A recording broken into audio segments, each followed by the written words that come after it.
ये कहानी है महेंद्र की। महेंद्र कानपुर में रहता था और वो 10 साल कानपुर में काम करने के बाद इंदौर में आया था और वो इंदौर में एक छोटा सा बिजनेस का स्टार्टअप करने वाला था और वो एक कंपनी निकालने वाला था। और गांव में एक छोटा सा उन्हें शेड मिला उनके कम बजट में। वो शेड 60 साल पुराना था और 60 साल से बंद था। वो शेड पूरी तरह से जंगलों के बीच में था और वो शेड अंदर से जला हुआ था। महेंद्र ने कम बजट में मिलने के कारण वो शेड फाइनल किया और उसे ऑयल पेंट और कलर करके थोड़ा ठीक ठाक बनाया। और कम बजट के कारण उन्होंने ज़्यादा खर्चा भी नहीं किया और उन्होंने थोड़ी बहुत सेकेंड हैंड मशीन लिए और काम चालू किया। और उन्हें वर्कर भी गांव में मिल गए और वो भी कम सैलरी में काम करने के लिए तैयार थे। और तब महेंद्र की जो कंपनी थी वो मल्टीनेशनल थी, जिसके कारण वो दिन और रात दोनों टाइम काम करती थी। और आज की रात कंपनी की पहली रात थी और आज मशीन के काम करते वक्त रात के 3 बजे महेंद्र कैबिन में बैठे हुए थे और वर्कशॉप में से अचानक से एक आवाज़ आई और महेंद्र बाहर देखने आए। तब उन्होंने देखा कि उनका एक वर्कर का हाथ मशीन में आ गया था। उनका हाथ कट चुका था मशीन के अंदर और महेंद्र उन्हें उसी वक्त हॉस्पिटल में ले गए और उन्हें एडमिट किया और उनका हाथ ठीक करवाया।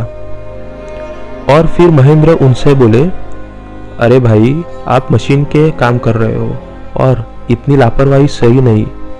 और तब वो वर्कर बोला कि मैं 30 सालों से काम करता हूँ मशीन पे और मैं कभी लापरवाही नहीं करता।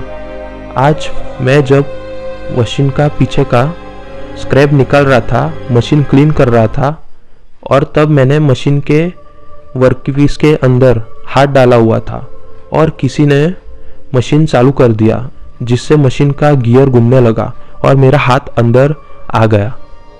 ये किसी ने जानबूझ के किया और मेरा हाथ तोड़ दिया।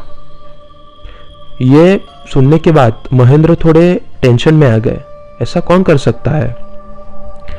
और फिर महेंद्र वापस कंपनी में आए और आज भी वो उस दिन की तरह कैबिन में बैठे हुए थे और उन्हें रात के 2 बजे फिर से एक आवाज़ आई और अब वो फिर से बाहर देखने आए। अरे अब क्या हुआ।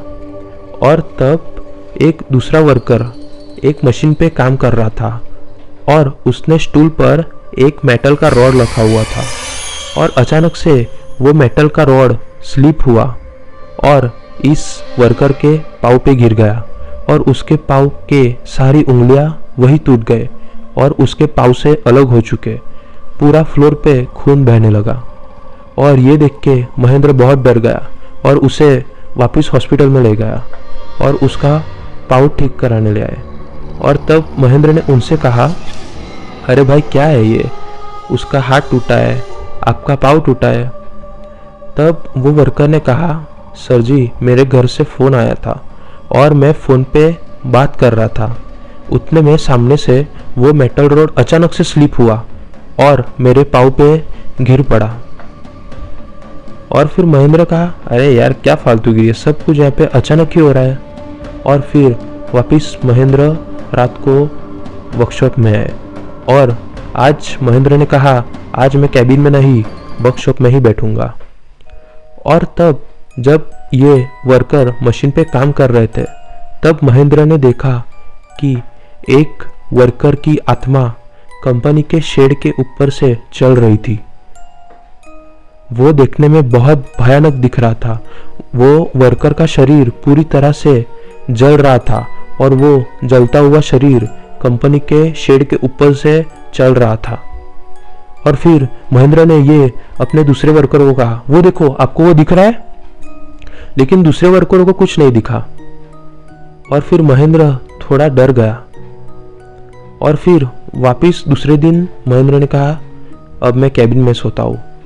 और जब वो कैबिन में सोए तब उन्होंने देखा कि उनके कैबिन में एक वर्कर आया और वो उनके महेंद्र को बोला कि सर जी, यहाँ पे सबकी मौत होने वाली है। और इतना बोल के वो वर्कर वहां से गायब हो गया। और महेंद्र भी थोड़ी देर के लिए ये देखता ही रह गया, अरे ऐसा क्या बोला, ये ऐसा क्यों बोला, और ये कौन था। और तब महेंद्र कैबिन से बाहर आए और उनके वर्कर्स को पूछा, अरे कौन आया था कैबिन में।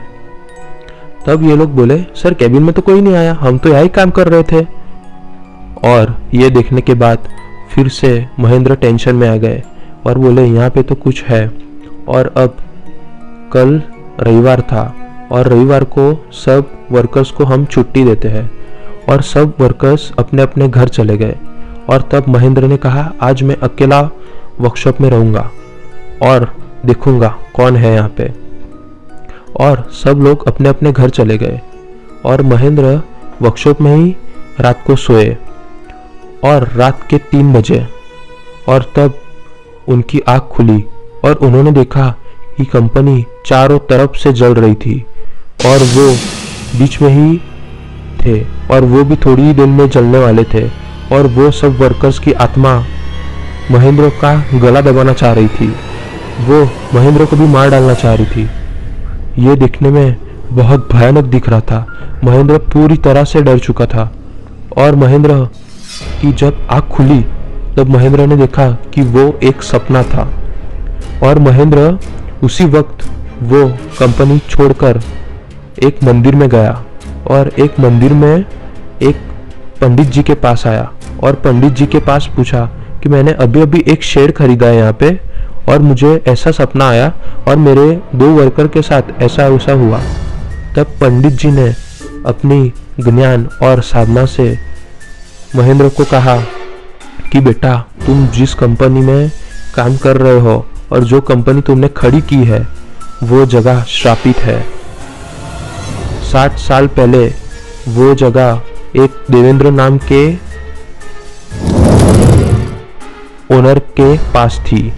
देवेंद्र उस कंपनी का मालिक था और देवेंद्र का एक लड़का था पुष्पेंद्र। एक दिन पुष्पेंद्र एक बड़ा कंपनी का ऑर्डर लेके आया था और वो ऑर्डर 3 करोड़ का था। वो 3 करोड़ का सिर्फ एक मटेरियल बनाने का था और वो मटेरियल हमारे एक वर्कर को दिया गया था।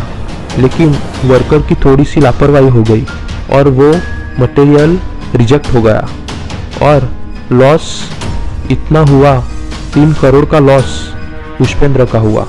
और पुष्पेंद्र से ये बर्दाश्त नहीं हुआ और उसने गुस्से में आके एक वो रॉड लेके उस वर्कर का सर फोड़ दिया और उस वर्कर की वही जान चली गई।